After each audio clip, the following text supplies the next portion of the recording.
નમસ્કાર. શ્રી યોગ વશિષ્ઠની રામાયણની કથાઓ અને તેના વિશે સંક્ષિપ્તમાં આપણે ચર્ચાઓ કરી રહ્યા છીએ. ગઈકાલે જે આપણે પ્રકરણ મૂક્યું હતું ત્યારથી થોડી આપણે આગળ ચર્ચા કરશું. તે પહેલા આપ મારી આ ચેનલમાં નવા હો તો આપ આ ચેનલને લાઈક કરજો, શેર કરજો અને સબસ્ક્રાઈબ કરજો.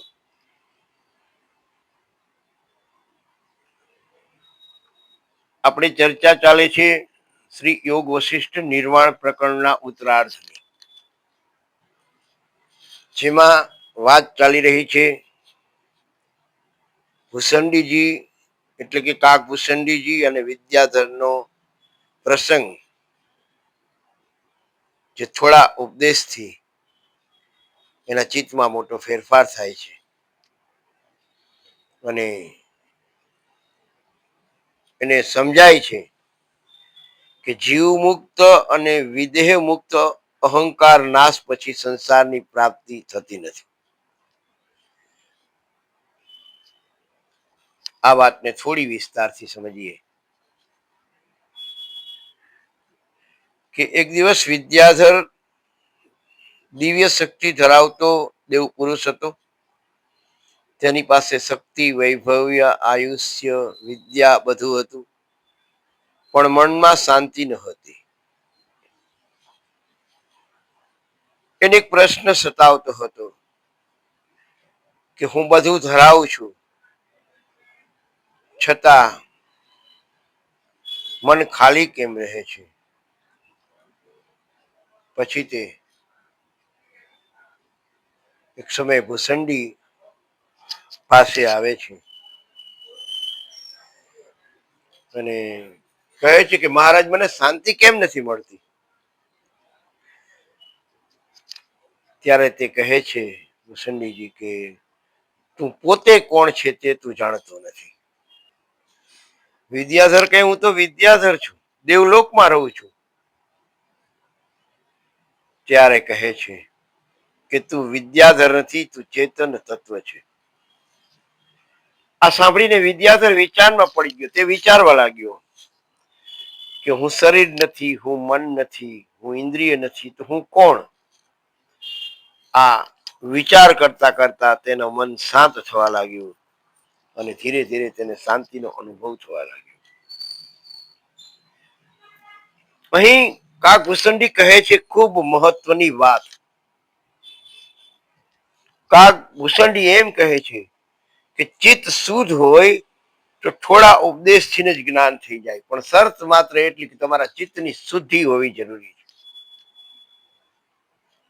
ભૂષંડીજી આગળ કહે છે કે સૂકું લાકડું હોય તો ચિનગારીથી આગ લાગી જાય, તૈયાર જમીન હોય તો બીજ તરત ઉગી જાય અને સ્વચ્છ અરીસામાં ચહેરો તરત દેખાય.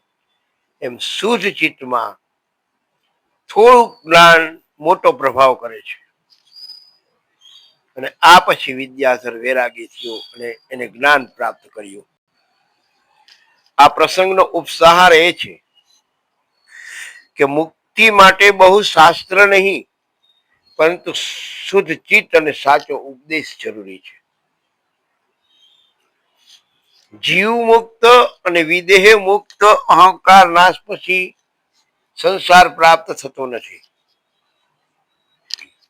હવે એક બીજો ઊંડો વિષય યોગ વશિષ્ઠ રામાયણમાં જણાવવામાં આવ્યું છે કે બે પ્રકારના પુરુષ હોય છે. એક હોય છે જીવ મુક્ત, જે જીવતો હોય છતાં અંદરથી મુક્ત હોય, શરીર કાર્ય કરે, લોકો સાથે વાત કરે, ખાય પીવે ચાલે, પણ અંદરથી જાણે છે કે હું કરતા નથી. જેમ રંગમંચ પર વ્યક્તિ અભિનેતા રાજા બને પણ અંદર જાણે કે હું રાજા નથી, એ જીવ મુક્ત. જીવ મુક્ત પુરુષમાં અહંકાર ન હોય, મમતા ન હોય, કરતાપણું ન હોય, ભોગવવાની ભાવના ન હોય, તે માટે સંસાર છે પણ નથી. અને વિદેહ મુક્ત કેવો હોય? વિદેહ મુક્ત જ્યારે જીવ મુક્ત પુરુષનું શરીર છૂટી જાય પછી તે વિદેહ મુક્ત કહેવાય. એટલે કે તે ફરી જન્મ લેતો નથી, સંસાર ચક્રમાં આવતો નથી અને બ્રહ્મમાં લીન થઈ જાય.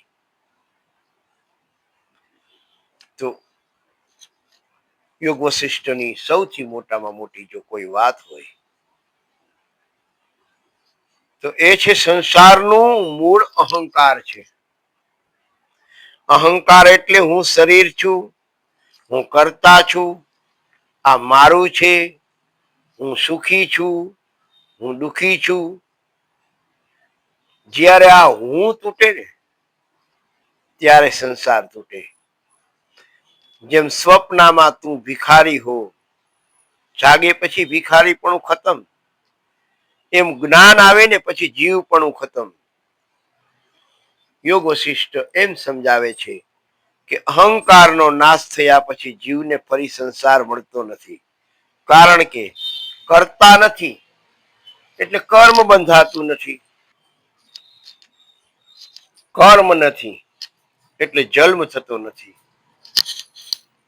અને જન્મ નથી એટલે સંસાર જ નથી. આ એક ખૂબ ઊંડો સિદ્ધાંત છે.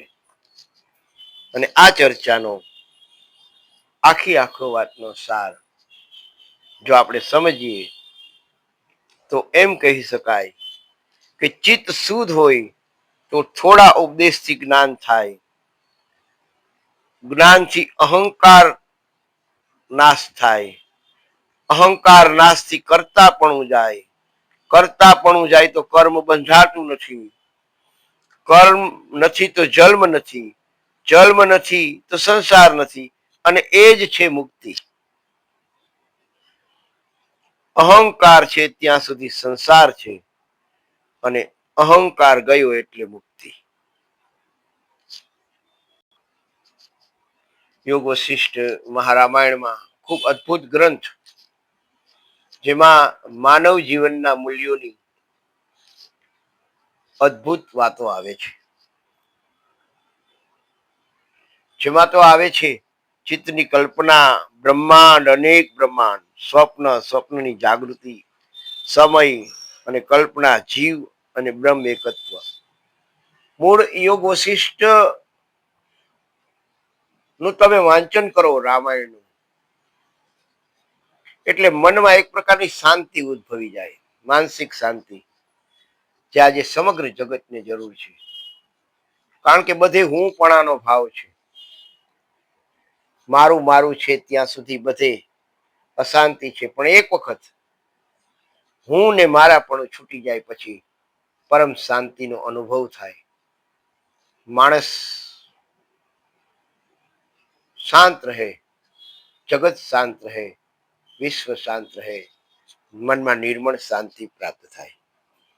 એટલે આજના યુગમાં સૌથી સારામાં સારી શ્રેષ્ઠ માણસના મનની ઔષધિ હોય શાંતિ મેળવવા માટેની, તો એક ચીતે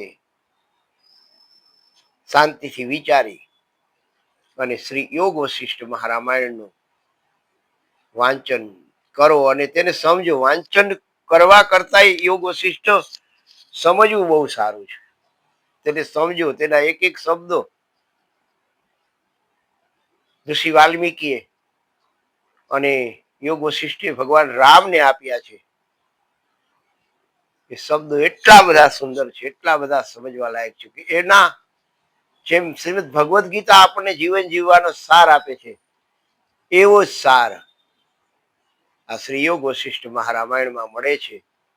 તમે વિચારો કે ભગવાન શ્રી રામને એ સાંભળ્યા પછી એનું ચિત્ત શાંત થઈ ગયું, તો આપણે તો માણસ છીએ.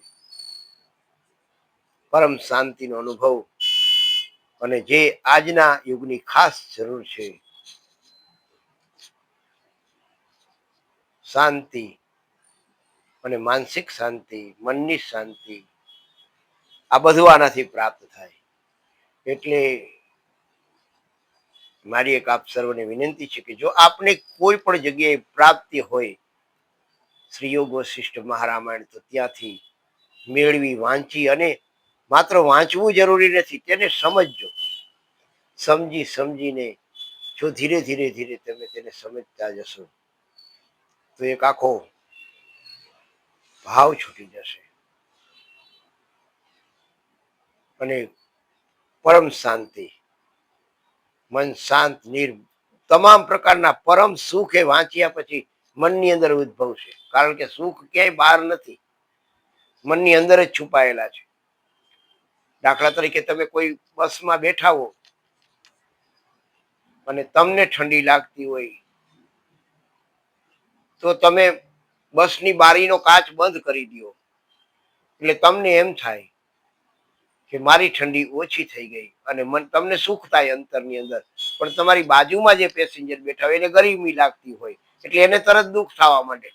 તમને સુખ થાય ને બાજુવાળાને દુઃખ થાય, એટલે એ કહે કે ભાઈ બારી ખોલી નાખો, કારણ કે એને બારી ખુલી હોય તો અંદર સુખ પ્રાપ્ત થાય છે, અને તમને બારી બંધ હોય તો દુઃખ થાય છે. એમ તમામ મનની અંદર જ હોય, નહીતર વસ્તુ તો એક જ છે, પણ સુખ અને દુઃખ માણસના મનમાં છે.